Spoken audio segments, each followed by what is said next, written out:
Okay hey guys, welcome back to the channel. और आज हम लोग करेंगे चैप्टर 2 का प्रैक्टिस सेट और चैप्टर 3। तो बिना टाइम वेस्ट किए सबसे पहले रोल इन करते हैं चैप्टर 2 के प्रैक्टिस सेट पे।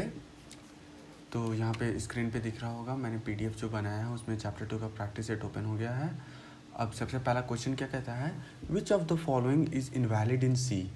देखो, क्वेश्चंस प्रोग्रामिंग के कंप्यूटर्स के क्वेश्चंस बेसिकली इस तरीके से होते हैं कि उनकी वर्डिंग्स पे तुम जितना ज़्यादा ध्यान दोगे वो कहना क्या चाहते हैं, क्योंकि उनके वर्डिंग्स पे ही उनका रिजल्ट डिपेंड करता है। यहाँ पे पूछा जा रहा है कि ये क्या सी में वैलिड है, सॉरी इनमें से कौन सा सी में इनवैलिड है। तुम्हारा आउटपुट एक्सपेक्टेड जो है वो आ रहा है या नहीं वो नहीं पूछा जा रहा है, इनमें से वैलिड कौन सा है। देखो, अब सबसे पहले इंट ए, एक इंटीजर बनाया जा रहा है ए, और b equals to a initialise किया जा रहा है। तो क्या ये वैलिड है, चेक करते हैं। आ जाएंगे अपने VS कोड पे और यहाँ पे प्रैक्टिस चैप्टर 2.c से एक चैप्टर फोल्डर बना हुआ है। यहाँ पे ले लेते हैं बॉयलर प्लेट कोड। उसके बाद सबसे पहले चेक करेंगे इंट ए और b इक्वल्स टू ए, क्या ये वैलिड है। देखो, यहाँ पे एक रेड लाइन आ गया इसके नीचे, ये वैलिड नहीं है। क्यों वैलिड नहीं है, क्योंकि यहाँ पे एक इंट नहीं लगा हुआ। जैसे ही मैंने इंट लगा दिया ये वैलिड हो गया। चलो बढ़िया। क्वेश्चन नंबर 2 क्या कहता है, int v equals to 3 to the power 3। Int v equals to 3 to the power 3। देखो इसमें कोई भी एरर नहीं आ रहा है, लेकिन कोई भी एरर नहीं आ रहा है, ये पूरी तरीके से वैलिड है सी प्रोग्राम के लिए। लेकिन क्या इसका आउटपुट 3 टू द पावर 3 आएगा, नहीं आएगा, क्योंकि ये मैंने बताया था ये वाला जो साइन है ये बिटवाइज ऑपरेटर है, ठीक है ना, ये बिटवाइज ऑपरेटर है। तो इसमें इनवैलिड नहीं है ये, लेकिन इसका आउटपुट हमारे एक्सपेक्टेशन पे नहीं आएगा। नेक्स्ट क्वेश्चन पे आ जाते हैं। 4 dt इक्वल्स टू 27 जैन 2021। क्या ये लिख सकते हैं हम, 4 dt इक्वल्स टू 27 जैन 2021, क्या ऐसे लिख सकते हैं। चेक करते हैं, printf %c dt। अब देखो, ये हमें सबसे पहले कुछ ना करके एरर दे देगा। एरर क्यों देगा, देखो एरर आ गया। एरर क्यों आया, क्योंकि सिंगल कोटेड के अंदर आप सिर्फ एक कैरेक्टर या एक अल्फ़ाबेट ही लिख सकते हो। इसमें मैंने अगर सिर्फ इतना ही लिखा होता, 27 भी लिखा होता, तो भी ये मुझे एरर ही देता। देखो, सिर्फ इसके अंदर मैं सिंगल कैरेक्टर लिख सकता हूँ। यहाँ मैंने अगर ए लिखा होता तो देखो प्रिंट हो गया यहाँ पे ए, ठीक है, ऑल क्लियर। अब आ जाते हैं क्वेश्चन नंबर 2 में। What data type will 3.0 divided by 8-2 returns। कुछ क्वेश्चंस होते हैं जिनको आप वर्बली करते हो, इनके लिए प्रोग्राम आउटपुट में जाने की ज़रूरत नहीं होती है। तो सबसे पहले देखो, 3.0 को अगर 8 से डिवाइड करके -2 करते हैं तो वो कौन सा डेटा टाइप में रिटर्न करेगा। क्लियर है, यहाँ पे ये 3.0 है तो ये एक फ्लोटिंग डेटा टाइप को रिटर्न करेगा, सिंपल है। अब क्वेश्चन नंबर 3 पे आ जाता हो। Write a program to check whether a number is divided by 97 और नॉट। ठीक है, इसको क्लियर कर लेता हूँ।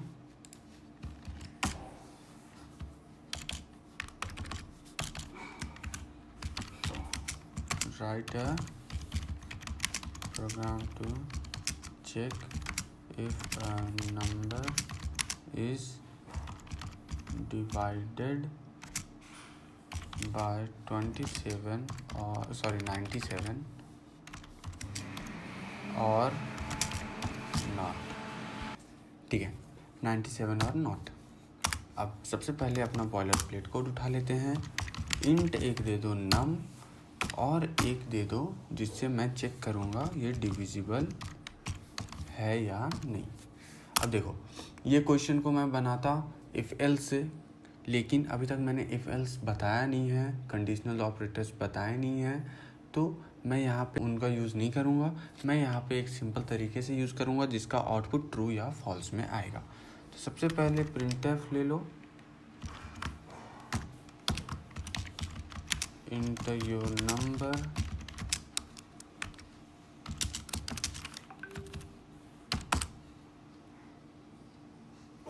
उसके बाद स्कैनफ परसेंटाइल डी एम्परसेंड नम, सॉरी नम। चलो बढ़िया। अब देखो, अब इसमें मुझे क्या करना है, यहाँ पे मुझे डिविजिबिलिटी, डिविजिबल चेक करना है। डिविजिबल कैसे चेक होगा, अगर नम 97 से डिवाइड होके, अगर नम को 97 से डिवाइड करते हैं और उसका रिमाइंडर 0 आता है तो हाँ वो ट्रू है, वो नंबर ट्रू है, वो 97 से डिवाइड हो जाएगा। तो प्रिंटफ दे दो योर नंबर इज, ऐसे लिखते हैं, divisibility of number with 97 is percentile D, जो कि है डिविजिबल। ठीक है, अब इसको रन करते हैं, चेक करते हैं। एक नंबर ले लेते हैं, इंटरव्यू नंबर सबसे पहले लेते हैं 98, इसका आउटपुट आया your number divisible with 97 is 0, 0 यानी कि फॉल्स। अब एक दूसरा रन करते हैं जिसमें नंबर लेते हैं 97, देखो डिविजिबिलिटी ऑफ 97 विथ 97 इज 1 यानी कि ट्रू। चलो बढ़िया, यहाँ तक समझ में आ गया। अब आ जाते हैं क्वेश्चन नंबर 4 पे। देखो, explain step by step evaluation of 3 into x divided by y minus z plus k. अब देखो, इसका तो हम लोग को पता है कि ऑपरेटर प्रेसिडेंस में पढ़ा है कि प्रायोरिटी किसको दी जाएगी। सबसे पहले यहाँ पे प्रायोरिटी दी जाएगी डिवाइड और मल्टीप्लाई को। सबसे पहले डिवाइड होगा, फिर मल्टीप्लाई होगा, फिर एडिशन होगा और सब्सट्रैक्शन हो जाएगा। तो ये वर्बल क्वेश्चन था, इसको हम प्रोग्राम्स पे रन नहीं करेंगे, टाइम वेस्ट नहीं करना है, क्योंकि आ जाते हैं क्वेश्चन नंबर 5 पे। अब देखो क्या पूछा गया था, 3.0+1 will be what, integer, floating point number या फिर कैरेक्टर। तो सबको पता है यहाँ पे 3.0 एक डेसिमल नंबर है, डेसिमल नंबर यानी कि एक फ्लोटिंग पॉइंट नंबर है। तो अगर फ्लोटिंग पॉइंट नंबर को किसी इंटीजर से ऐड करते हैं तो उसका आउटपुट फ्लोटिंग पॉइंट नंबर ही आएगा। चलो, यहाँ पे हमारा चैप्टर 2 का प्रैक्टिस सेट ख़त्म हो जाता है, हम अब फोड़ने के लिए तैयार हैं। अब हम बढ़ते हैं चैप्टर 3 पे, जहाँ पे से मज़ा आना शुरू हो जाएगा। मतलब लिटरली यहाँ से हम रियल लाइफ कोडिंग में मतलब ट्रिक्स करने जा रहे हैं, समझे। तो सबसे पहले रोल आउट करते हैं चैप्टर नंबर 3 पे, जिसका चैप्टर है कंडीशनल इंस्ट्रक्शंस। इसमें क्या है, देखो सबसे पहले स्टेटमेंट पढ़ लेता हूँ। Sometimes we want to watch comedy videos on YouTube if the day is Sunday. देखो, हर दिन तो हम कॉमेडी वीडियोज़ या फिर हर दिन हम टाइम पास वीडियोज़ नहीं देख सकते हैं, लेकिन मैं कॉमेडी वीडियो तब ही देखूँगा जब उस दिन संडे होगा, क्योंकि मंडे टू सैटरडे काम होता है। तो संडे होगा तब ही मैं कॉमेडी वीडियो देखूँगा। दूसरा पॉइंट क्या कहता है, अगर मेरे फ्रेंड का बर्थडे है हॉस्टल में तो ही हम लोग जंक फूड को ऑर्डर करेंगे, नहीं तो नहीं करेंगे, क्योंकि हम लोग हर रोज़ तो जंक फूड खाते नहीं। हॉस्टल्स में जिनकी भी हॉस्टल लाइफ रही होगी उन्हें पता होगा पैसे वैसे की तंगी रहती है हमेशा, तो हम हमेशा जंक फूड नहीं खाते। तो हम लोग तभी जंक फूड खाएंगे जब मेरे दोस्त का बर्थडे होगा। अब देखो, you want to buy an umbrella if it's raining and you have the money. मैं छाता तभी खरीदूँगा जबकि बारिश हो रही होगी या फिर मेरे पास पैसे होंगे। अगर बारिश हो रही है और मेरे पास पैसे नहीं है तो भी मैं छाता नहीं खरीद सकता हूँ। अगर मेरे पास पैसे हैं और बारिश नहीं हो रही है तो मैं छाता खरीद के करूँगा ही क्या। ठीक है, अब देखो, you order the meal if dal और bhindi is listed on the menu. अगर मेन्यू में दाल और भिंडी है भाई साहब तभी मुझे ला के दो, वरना मैं नहीं खा रहा बिल्कुल। तो देखो, इन सब स्टेटमेंट्स में एक कंडीशन मेट हो रही थी तभी काम हो रहा था, ठीक है ना। अब इसको अच्छे से इलेबोरेट करके पढ़ते हैं। सी में इसी तरीके से कुछ कंडीशंस को एग्जीक्यूट करने के लिए, कुछ इंस्ट्रक्शंस को एग्जीक्यूट करने के लिए कंडीशंस देना पड़ता है, जो कि डिसीजन मेकिंग इंस्ट्रक्शंस क्या क्या होते हैं सी में। एक होता है इफ एल्स स्टेटमेंट, एक होता है स्विच स्टेटमेंट। अब सबसे पहले इफ एल्स स्टेटमेंट पे आ जाते हैं। इसका सिंटेक्स कुछ इस तरीके से होता है, इफ लिखेंगे, उसके बाद कंडीशन डालेंगे ब्रैकेट के अंदर, कर्ली ब्रैकेट ओपन होगा, स्टेटमेंट ये वाला देखो, ये वाला जो स्टेटमेंट है, सॉरी ये वाला स्टेटमेंट, ये तभी रन होगा अगर इसका इफ़ का कंडीशन ट्रू होगा। अगर इफ़ के अंदर लिखा हुआ कंडीशन अगर ट्रू होता है तो ही स्टेटमेंट के पास वो पहुंचेगा तुम्हारा कंपाइलर। अगर कंडीशन फॉल्स हो गया तो वो भाग जाएगा एल्स के पास। ठीक है, एग्जाम्पल ले लेते हैं। Int a equals to 23 if a अगर 18 से बड़ा है, ए अगर 18 से बड़ा है तो प्रिंट कर दो तुम गाड़ी चला सकते हो, यू कैन ड्राइव। और अगर ऐसा नहीं है तो तुम गाड़ी नहीं चला सकते। कोड पे आ जाते हैं। यहाँ पे एक नया फोल्डर बना लूँगा,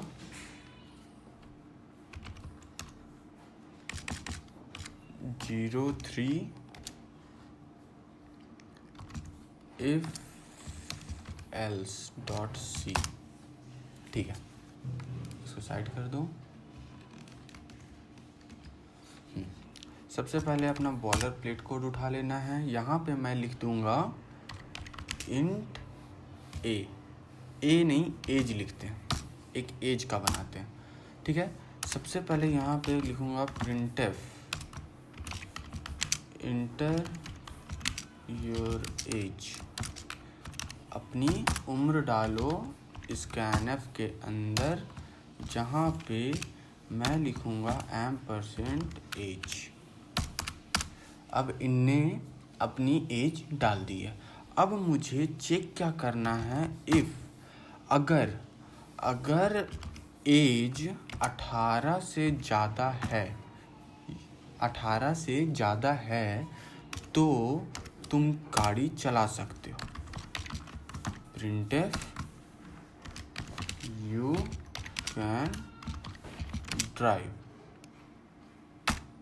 can drive। अगर तुम्हारा एज 18 से कम है, एल्स अगर 18 नहीं है, यानी कि 18 से कम है, 18 नहीं है तो 18 से कम ही है ना, तो यहाँ पे मैं लिख देता हूँ यू कैन नॉट ड्राइव। अब देखो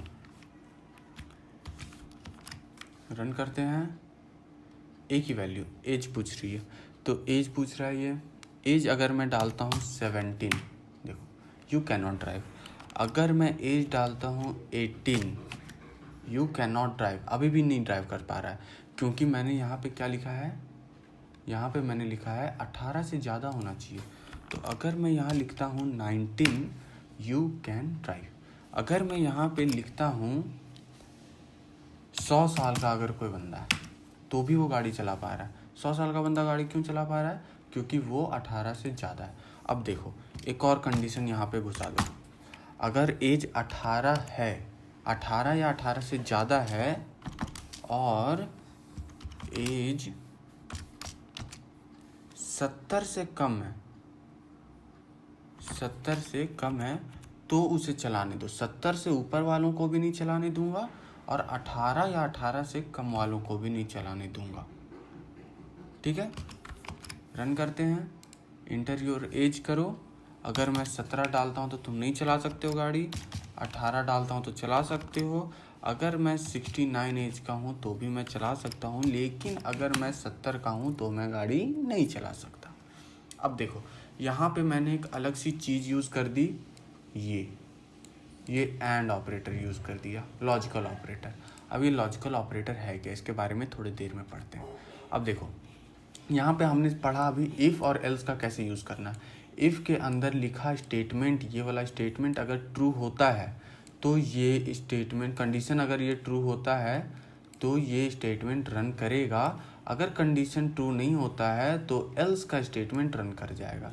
जिसमें से एल्स कम्प्लीटली ऑप्शनल है। अगर मैं एल्स को नहीं भी लिखता हूँ, अगर मैं एल्स को नहीं भी लिखता हूँ तो भी ये रन करेगा, लेकिन अगर ये कंडीशन ट्रू नहीं होगा तो कोई आउटपुट नहीं आएगा। देखो, अगर मैंने ऐसे लिख दिया, एज मैंने डाल दी अगर 18 तो मैं ड्राइव कर सकता हूँ, लेकिन एज अगर मैंने 10 साल डाल दिया कोई आउटपुट नहीं आएगा। ठीक है, तो एल्स वाला सिंटैक्स, एल्स वाला स्टेटमेंट कम्प्लीटली ऑप्शनल होता है, आप पे डिपेंड है, आप डालो ना डालो। उसके बाद देखो, अब देखो रिलेशन ऑपरेटर्स क्या होते हैं। रिलेशन ऑपरेटर्स, यहाँ पे जो मैंने एक चीज़ और को यूज़ किया, यहाँ पे देखो ग्रेटर दैन इक्वल्स टू और लेस दैन। ये क्या है? लेस दैन तो पता है, लेकिन ग्रेटर दैन इक्वल्स टू क्या होता है? ये एक तरीके का रिलेशन ऑपरेटर्स है। देखो रिलेशन ऑपरेटर्स कैसे कैसे होते हैं। डबल इक्वल्स टू से होता है equals, greater than equals to, less than equals to, greater, less और नॉट इक्वल्स टू। अब देखो इंपॉर्टेंट नोट इसमें क्या है कि अगर मैं सिंगल इक्वल टू वाला साइन देता हूँ तो ये एक असाइनमेंट ऑपरेटर है, लेकिन वहीं अगर मैं डबल इक्वल्स टू देता हूँ तो वो एक इक्वालिटी को चेक करता है कि ये इसके बराबर है या नहीं है। अब देखो लॉजिकल ऑपरेटर्स, यहाँ पे मैंने जो यूज़ किया था अभी एंड, ये मैंने क्या यूज़ किया था। अब देखो यहाँ पे एक और, उसको एंड को अच्छे से समझने के लिए यहाँ पे एक और कर देते हैं। देखो इसी पे आ जाओ पहले। देखो डबल एंड लिखा हुआ है, 2 लाइन है और एक एक्सक्लामेशन मार्क है। These are 3 logical operators in C. इसे पढ़ते हैं एंड ऑपरेटर, इसे पढ़ते हैं और ऑपरेटर, और इसे पढ़ते हैं not operator. They are used in C. अब देखो इसका यूज़ कैसे होता है। अभी मैंने लिखा कि एज 18 से ज़्यादा है और एज 70 से कम है तो तुम गाड़ी चला सकते हो। इसे सबसे पहले कमेंट आउट कर दो। अगर एज 18 या 18 से ज़्यादा है और एज 70 से कम है तो तुम गाड़ी चला सकते हो।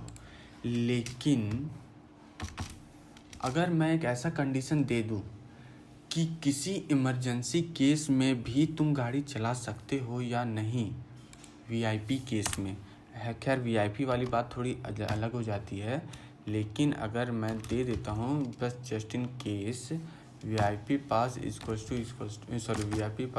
टू 1, जो कि हमेशा वीआईपी पास 0 होगा। लेकिन अगर मैं एक कंडीशन उसे बना के दे दूं कि वीआईपी पास को अगर मैं बनाता हूं किसी इमरजेंसी केस के लिए, तो मैं यहाँ पे लिख दूंगा और वीआईपी पास इक्वल्स टू 1। अगर तो देखो इसमें क्या होता है, अब देखो अच्छे से समझो यहाँ पे। अब 1 साल का बंदा भी गाड़ी चला पा रहा है, 10 साल का भी बंदा गाड़ी चला पा रहा है और 70 साल का भी बंदा गाड़ी चला पा रहा है। ऐसा क्यों हो रहा है? क्योंकि मैंने उसे वीआईपी पास दे रखा है। अगर मैं वीआईपी पास को हटा देता हूँ, अगर मैं वीआईपी पास को हटा दूँ तो क्या होगा?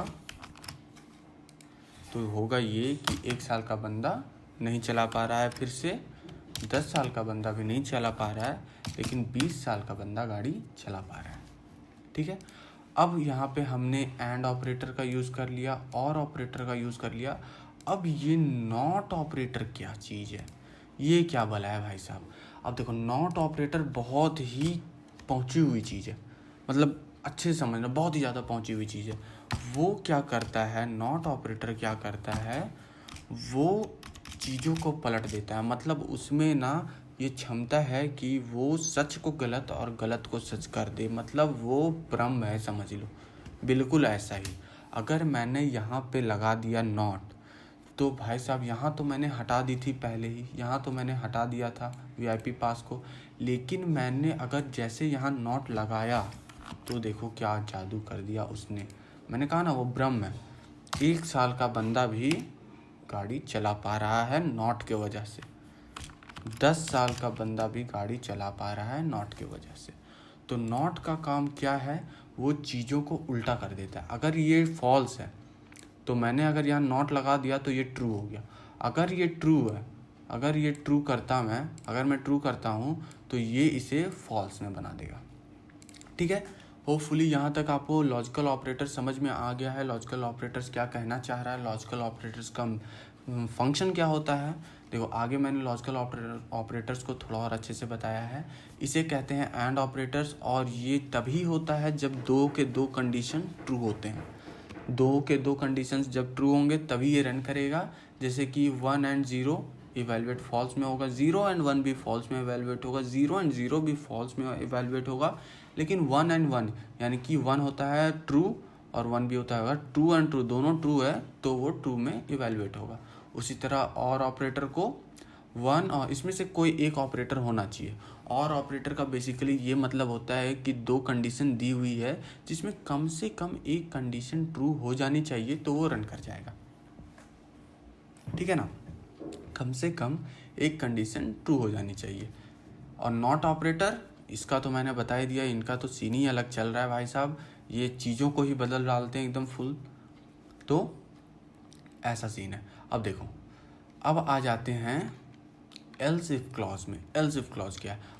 यहाँ पे इफ़ और एल्स एक सिंटेक्स में काम कर रहे थे, एक सिंटेक्स में काम कर रहे थे।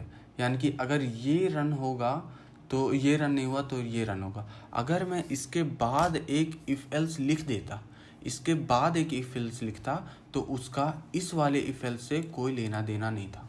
अब बनाते हैं यहाँ पे दूसरा folder 03 if else if dot c, ठीक है। अब यहाँ पे आ जाते हैं if else if dot c. अब यहाँ पे क्या है इसे समझते हैं, इसका सिंटेक्स देख लेते हैं कैसा होता है। इफ़ मैं लिखूँगा, फिर एक स्टेटमेंट डालूंगा, एल्स इफ डालूंगा, फिर एक स्टेटमेंट डालूंगा, फिर एल्स इफ डालूंगा, फिर एक स्टेटमेंट डालूंगा। ऐसे करते करते करते लास्ट में मैं एक एल्स डालूंगा जो कि ऑप्शनल होगा फिर से। और ऐसे करके इसका मतलब क्या होगा, ये इसका सिंटेक्स हो गया। अब देखो सबसे पहले क्या करना है, मैं अपना बॉयलर प्लेट कोड उठा लेता हूँ। इंट ए डाल दो, इंट ए मैं ले रहा हूँ। अब यहाँ पे लिखो printf इंटर ए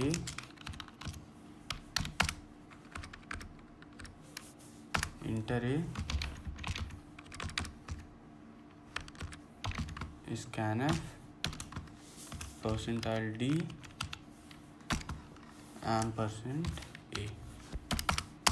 अब देखो यहाँ पे देखो, अब सबसे पहले अगर मैं इफ़ लिखता हूँ, इफ़ a इक्वल्स टू 1, अगर a इक्वल्स टू 1 होता है तो क्या करो, यहाँ पे printf लिखो your number is 1, your number is 1। वरना क्या करो,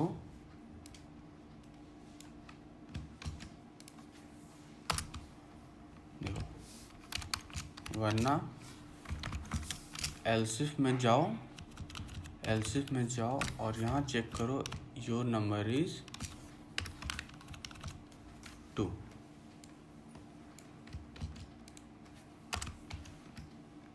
या फिर योर नंबर इज़ 3। लास्ट में मैं लिख दूंगा printf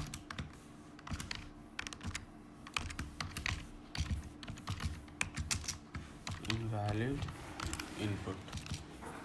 अब देखो इसमें क्या हो रहा है, देखो ए की वैल्यू में डालूंगा सबसे पहले इंटर ए। अगर मैं इंटर ए 1 डालता हूँ तो योर नंबर इज़ 1।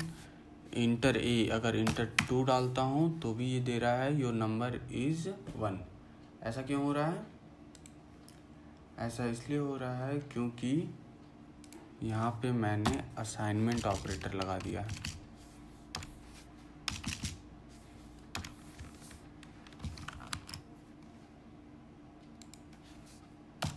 देखो योर नंबर इज़ 2। अगर मैं लिखता हूँ 5 इनवैलिड इनपुट, ए की वैल्यू 5 नहीं है, तो यहाँ हो क्या रहा है? देखो यहाँ समझो, पहला कंडीशन चेक हुआ, अगर वो ट्रू हो जा रहा है, अगर वो ट्रू हो जा रहा है तो वो ये रन कर जाएगा। अगर ट्रू नहीं हुआ तो सेकंड कंडीशन पे जंप करेगा, चेक किया ये ट्रू हो रहा है तो उस पर जंप कर जाएगा, वो रन हो जाएगा। अब देखो कोई स्टेटमेंट अगर रन नहीं, कोई स्टेटमेंट अगर ट्रू नहीं होता है तो वो लास्ट एल्स क्लॉज पे आ जाएगा और इसे रन कर देगा। अब देखो इफ़ एल्स में और इफ़ एल्स इफ़ में क्या फ़र्क है। इफ़ एल्स में जैसे मैंने बताया था कि इफ़ और एल्स ये एक साथ काम करेगा, लेकिन अगर मैं यहाँ पे दूसरा इफ़ एल्स ले लूँ तो उसका पीछे वाले से यानी कि इस वाले इफ़ एल्स से कोई लेना देना, कोई मतलब नहीं होगा। लेकिन ये वाले में इन सारे मिलके एक साथ काम करते हैं। अगर ये ट्रू हुआ तो ठीक है, ये नहीं हुआ तो ठीक है, ये नहीं हुआ तो ठीक है, ये एक ना एक तो हो ही जाना है, ऐसा। ठीक है, चलो बढ़िया। अब देखो इसमें भी लास्ट एल्स है, वो भी टोटली ऑप्शनल है। देखो अब देखो ऑपरेटर प्रेसिडेंस मैंने पहले भी बता चुका है, तो मैं इसमें यहाँ पे फिर से लिखा हूँ ताकि लॉजिक्स कुछ और क्लियर हो जाएंगे। देखो कंडीशनल ऑपरेटर्स क्या होते हैं। देखो एक शॉर्ट हैंडेड इफ एल्स का भी तरीका दिया गया है जिसे कि टर्नरी ऑपरेटर्स के साथ लिखा जाता है। अब देखो इसका यूज़ कैसे करना है। देखो यहाँ मैं एक नया फाइल बना लेता हूँ 03 ternary.c। अब देखो int a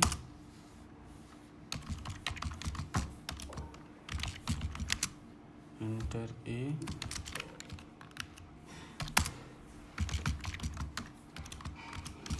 %d %a। अब देखो टर्नरी ऑपरेटर्स कैसे काम करता है।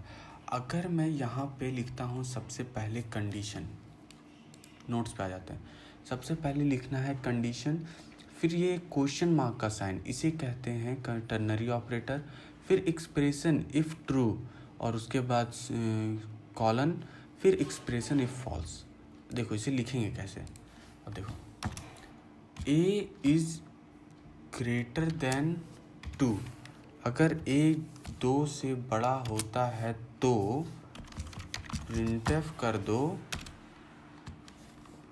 याहू, नहीं तो प्रिंटफ करो शिट। ठीक है, अब देखो ए अगर 2 से बड़ा हो, अगर 1 लिख देते हैं तो शिट यार ये क्या लिख दिया। अगर लिखता हूँ 5 याहू, ठीक है, तो इसे मैं कहता हूँ वन लाइनर। लेकिन बहुत हद तक देखो ये एक स्मार्ट मूव होना चाहिए, ये वाला वन लाइनर स्टेटमेंट है, लेकिन इसे स्मार्टली यूज़ करना है।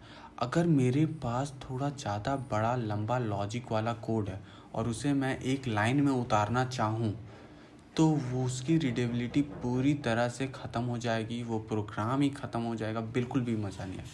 तो इसे अपने टूल बॉक्स में रखना है वन लाइनर स्टेटमेंट को, लेकिन इसे स्मार्टली यूज़ करना है। जहाँ मेरा अगर एक लाइन में यहाँ तक में अगर कंप्लीट हो जाता है तो ही लिखना है, वरना मैं ऐसे नहीं लिखूँगा।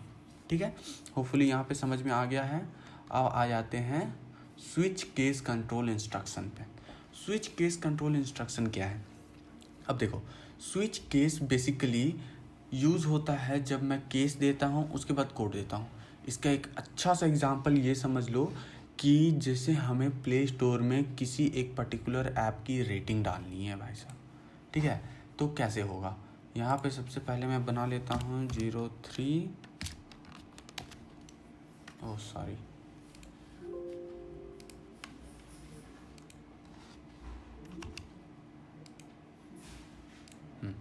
यहाँ पे बना लेता हूँ 03 स्विच केस .c। ठीक है, अपना बॉयलर प्लेट कोड उठा लो, इंट ए नहीं लिखते हैं, रेटिंग लिखते हैं, int rating, printf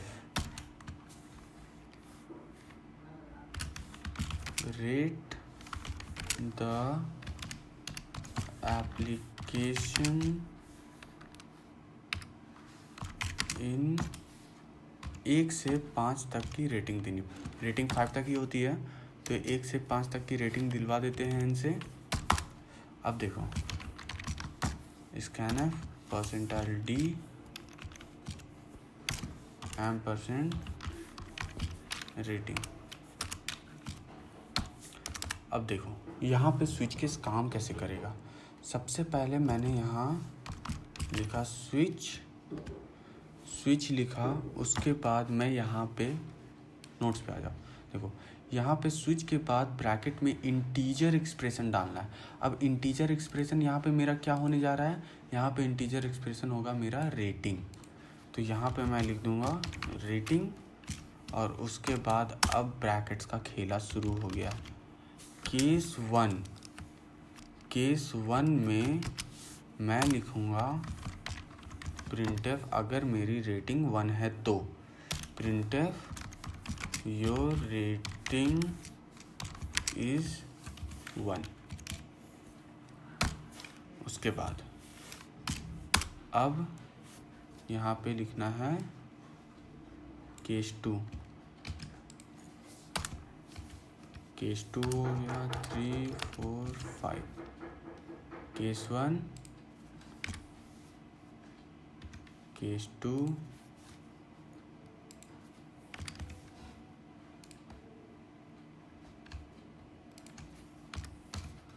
case 3, case 4 और केस 5। अब एक और मैं लिख देता हूँ डिफ़ॉल्ट printf इनवैलिड रेटिंग। ठीक है, अब देखो इसे रन करते हैं। अब देखो रेट द एप्लीकेशन, अगर मैं रेटिंग 1 डालता हूँ, अगर मैं रेटिंग मैंने 1 डाला तो देखो जो रेटिंग 1, 2, 3, 4, 5 सारे रेटिंग्स आ गए। ऐसा क्यों हो गया, क्योंकि देखो यहाँ पे ये समझो स्विच केस का डिफ़ॉल्ट बिहेवियर ये रहता है कि पहला स्टेटमेंट अगर ट्रू हुआ तो वो सारा रन कर देगा। यहाँ पे मैं चाहता हूँ, सबसे पहले एक छोटा सा चेंज यहाँ कर लेते हैं। यहाँ पे मैं सब में दे देता हूँ \n। अब देखो इसका डिफ़ॉल्ट बिहेवियर क्या है कि ये सब में डायरेक्ट रन कर रहा है। तो इसको चेंज करने के लिए मैं यहाँ पे लिखूँगा ब्रेक स्टेटमेंट। देखो ब्रेक एक प्रीडिफाइंड सिंटैक्स है, तो ये अपने आप अलग प्रीडिफाइंड सिंटैक्स के कलर में आ रहा है। अब अगर मैं इसे रन करता हूँ तो देखो इंटर योर रेटिंग, अगर मैं रेटिंग 1 डालता हूँ तो योर रेटिंग इज़ 1। अगर मैं रेटिंग 5 डालता हूँ योर रेटिंग इज़ 5। अगर मैं रेटिंग -5 डालता हूँ, जो कि टिकटॉक के लिए होनी चाहिए, लेकिन ये इनवैलिड रेटिंग कर रहा है क्योंकि -5 में हम रेटिंग नहीं दे सकते। ठीक है, अगर रेटिंग मैं 5 डालता हूँ तो योर रेटिंग इज़ 5। ठीक है, होपफुली केस स्टेटमेंट समझ में, स्विच स्टेटमेंट समझ में आ गई है आप लोगों को। अब आ जाते हैं एक अच्छा सा क्विक क्विज में। तो यहाँ पे क्विक क्विज देख लेते हैं। Write a program to find grade of a student given his marks based on below. अगर 90 से 100 के बीच में है तो A ग्रेड है, 80 से 90 के बीच में है तो B ग्रेड है, 70 से 80 के बीच में है तो C ग्रेड है, और उसके बाद यहाँ पे 60 से 70 के बीच में है तो मैंने यहाँ C क्यों लिखा, यहाँ D होनी चाहिए। ठीक है, तो D ग्रेड है। और 60 से कम है, यहाँ पे भी मैंने 70 लिख दिया है, तो 60 से भी अगर कम है तो भैया तुम्हें पढ़ने की बहुत तेज़ ज़रूरत है, तुम्हारा फ्यूचर है खतरे में। तो उसके लिए मैं यहाँ पे बना लूँगा एक नया quick.c कर देता हूँ। अब उसके बाद इस प्रोग्राम को बनाना कैसे, इस प्रोग्राम को बनाऊँगा कैसे। अब देखो मैं चूज़ करता हूँ कि इसे मैं इफ़ एल्स इफ़ से बनाता हूँ, इफ़ एल्स इफ़ क्लॉज से। तो सबसे पहले मैं यहाँ बॉयलर प्लेट को इंट मार्क्स मैं अपना ले रहा हूँ, और उसके बाद printf कर दो, बच्चे से पूछो इंटर योर मार्क्स, अपने मार्क्स डालो, और उसके बाद स्कैनफ %d उसे इनपुट कर दो मार्क्स में। अब देखो इफ़ नंबर अगर तुम्हारा मार्क्स 90 से ज़्यादा है, if marks is greater than 90 और एंड 100 से कम है, marks is less than equals to 100। अगर 100 या 100 से कम है तो प्रिंटफ करो ए ग्रेड। लेकिन इसमें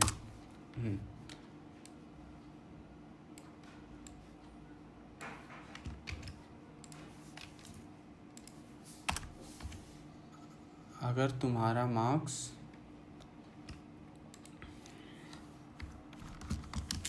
एल्सिफ मार्क्स अगर 80 से कम है, 80 से ज़्यादा है और 90 से कम है तो तुम्हें मिलता है बी ग्रेड। अगर मार्क्स तुम्हारा 80 से ज़्यादा है, 70 से ज़्यादा है और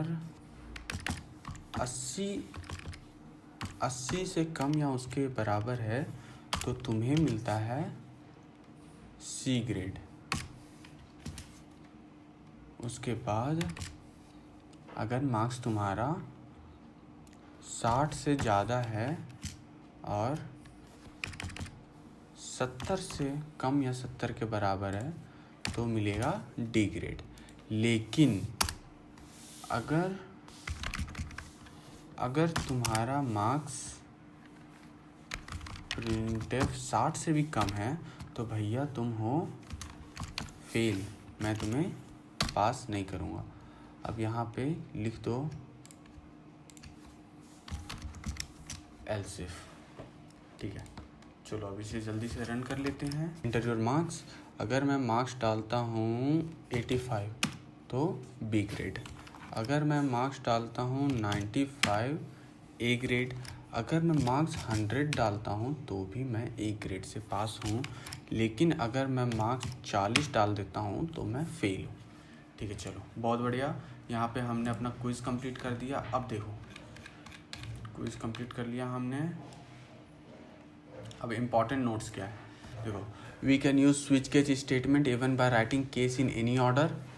उससे कोई फ़र्क नहीं पड़ता मैं केसेस को कौन से ऑर्डर में लिख रहा हूँ, जहाँ पे केस मैच होगा वो ही रन होने वाला है, तो वो मैं लिख सकता हूँ। 4 values are allowed as they can be easily evaluated to an integer. यहाँ पे देखो, यहाँ पे जहाँ पे इंटीजर एक्सप्रेशन मैंने लिखा है, ज़रूरी नहीं है कि वहाँ पे एक इंटीजर ही हो, वहाँ पे मैं कैरेक्टर भी डाल सकता हूँ जो कि इजली इवेलुएट हो जाता है इंटीजर्स में। A switch can occur within another, but in practice this is rarely done. अब देखो क्या यहाँ पे मैं कहना चाह रहा हूँ, मैं यहाँ पे ये कहना चाह रहा हूँ कि मैं ऐसे तो लिख सकता हूँ स्विच के अंदर स्विच के अंदर इफ़ के अंदर स्विच, इफ़ के अंदर एल्स, ऐसा मैं लिख सकता हूँ, रन भी हो जाएगा। लेकिन भाई साहब ऐसी सर्कस करनी ही क्यों है? क्यों मैं अपनी ज़िंदगी में और तकलीफ़ें को बढ़ाना चाह रहा हूँ?